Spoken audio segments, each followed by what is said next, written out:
काम के बाद घर जा रहा होता है, तभी उसे किसी औरत के चिल्लाने की आवाज आती है। ये किसके चिल्लाने की आवाज है? रास्ता भी सुनसान है, क्या करूं? जाऊं या ना जाऊं? कहीं कोई संकट में हुआ तो? कृष्णा इस बार आवाज की दिशा में चला जाता है, लेकिन उसे कोई नजर नहीं आता। बड़ी अजीब बात है, आवाजें इतनी आ रही हैं, लेकिन दिखाई कोई नहीं दे रहा। कहीं कोई भूत या चुड़ैल का चक्कर तो नहीं? तभी उसकी नजर एक चमकती हुई चीज पर पड़ती है। जैसे ही वो उस चमकती चीज के पास पहुंचता है, उसकी आंखें खुली खुली रह जाती हैं।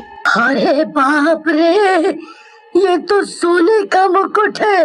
ये तो बहुत महंगा होगा, लेकिन इतनी रात को इसे यहाँ किसने फेंका? कुछ देर सोचने के बाद कृष्णा उस मुकुट को उठा लेता है और अपने घर ले जाता है। घर पर उसकी पत्नी नमिता मुकुट देखकर खुश हो जाती है और कृष्णा उसे मुकुट के बारे में पूरी बात बताता है। अरे वाह वाह, मजा आ गया। पता है जी, ये मुकुट कितने का है? पूरी जिंदगी हम दोनों कमाते तो भी इतना पैसा नहीं जमा कर पाते। मजा ही आ गया। लेकिन कृष्णा के मन में कुछ और ही चल रहा होता है।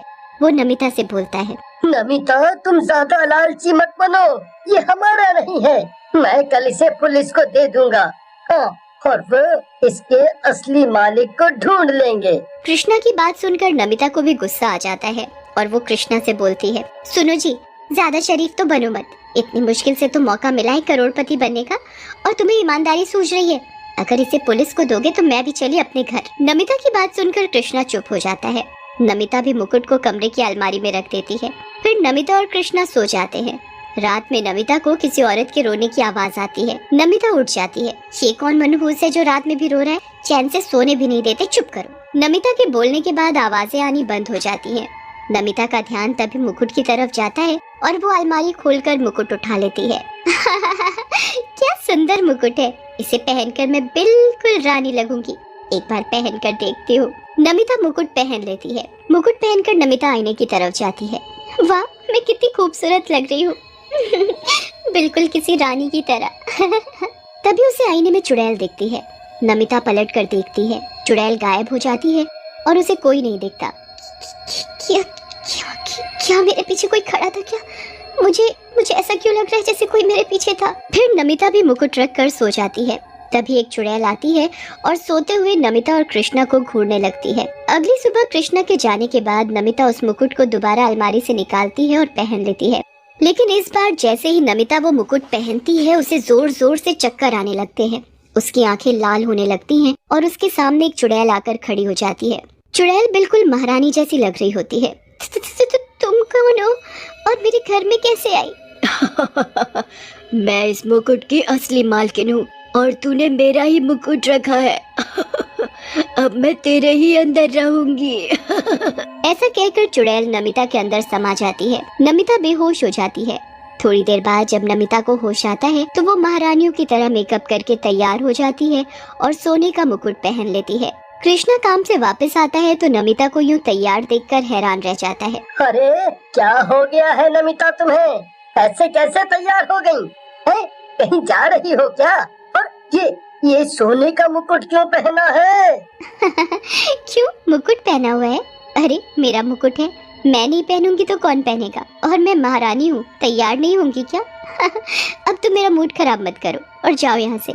नमिता की बात सुनकर कृष्णा को गुस्सा आ जाता है और वो नमिता से बोलता है, अरे मूर्ख औरत, इतना महंगा मुकुट पहनकर घर पर बैठेगी तो लोग तेरे साथ साथ मेरी गर्दन भी काट देंगे, इसलिए ये मुकुट उतार कर रख दे। हाँ। लेकिन नमिता कृष्णा की बात पर ध्यान नहीं देती और मुकुट पहने रहती है। उसी रात जब कृष्णा सो रहा होता है, नमिता अपने बिस्तर से उठती है और अपना मुकुट पहनकर घर के बाहर चली जाती है।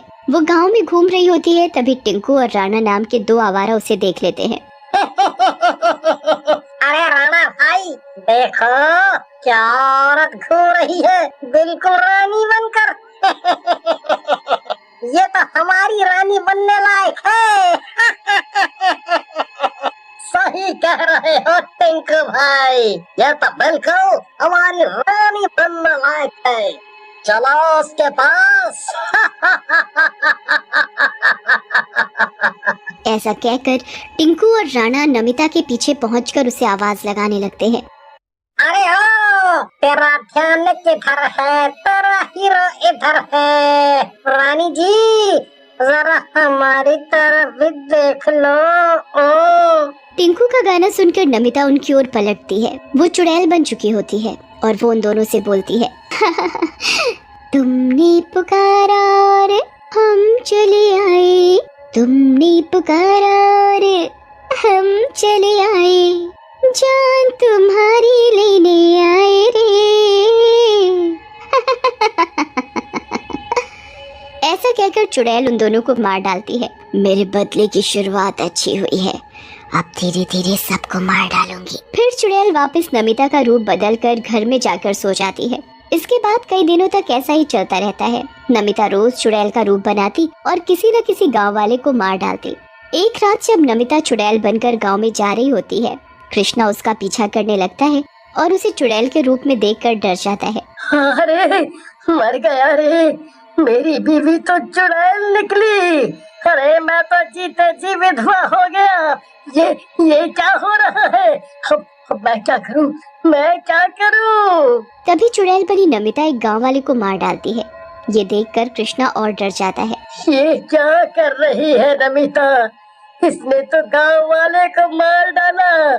लगता है बाकी के गांव वालों की मौत में भी इसी चुड़ैल का हाथ है जो नमिता के भीतर है। मुझे कुछ करना होगा। हाँ, मुझे कुछ करना होगा। अगली सुबह कृष्णा जल्दी उठकर एक तांत्रिक के पास जाता है और उसे रात की सारी बात बताता है, जिसे सुनकर तांत्रिक डरता हुआ बोलता है।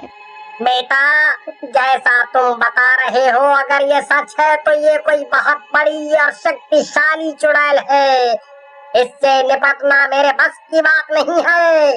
हाँ, मेरे गुरु हैं कालू बाबा, वही इस चुड़ैल से निपट सकते हैं। तुम उनके पास चले जाओ, लेकिन वो बहुत दूर रहते हैं। कितने भी दूर हो बाबा, मैं अपनी पत्नी की जान बचाने के लिए उनके पास जरूर जाऊंगा। बस आप मुझे उनका पता दे दीजिए। फिर कृष्णा तांत्रिक से कालू बाबा का पता लेकर उन्हें लेने के लिए चला जाता है। उधर रात में जब नमिता चुड़ैल के रूप में गांव वालों को मारने के लिए निकली होती है, गांव वाले उस पर जाल डालकर उसे पकड़ लेते हैं और एक पेड़ से बांध देते हैं। गांव वालों छोड़ दो मुझे, नहीं तो मैं तुम सबकी जान एक साथ लूंगी। छोड़ दो मुझे। अरे वाह, ये सही है। चोरी और ऊपर से छीना जोरी। एक तो हमें ही मार रही है और हमें ही धमका रही है। भाइयों, मैं तो कहता हूँ इसे आग लगा देते हैं।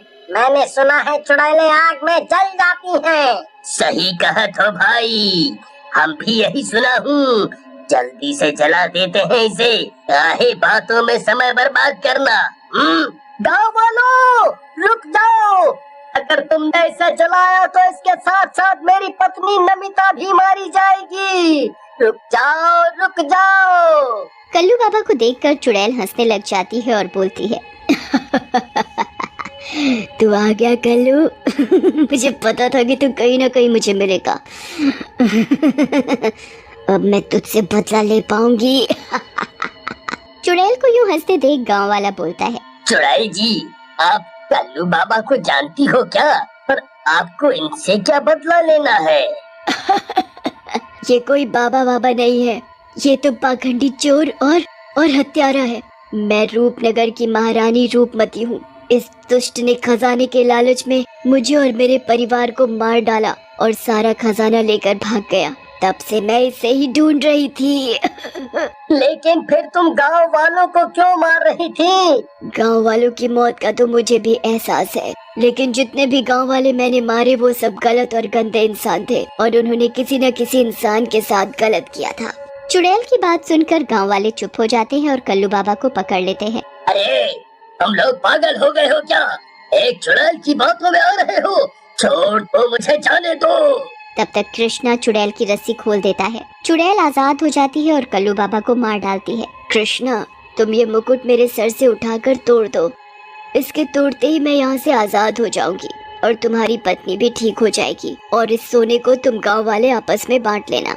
जैसे ही कृष्णा मुकुट तोड़ता है, चारों तरफ जोर जोर से हवाएं चलने लगती हैं और चुड़ैल गायब होने लगती है। थोड़ी ही देर में चुड़ैल पूरी तरह से गायब हो जाती है और नमिता भी ठीक हो जाती है।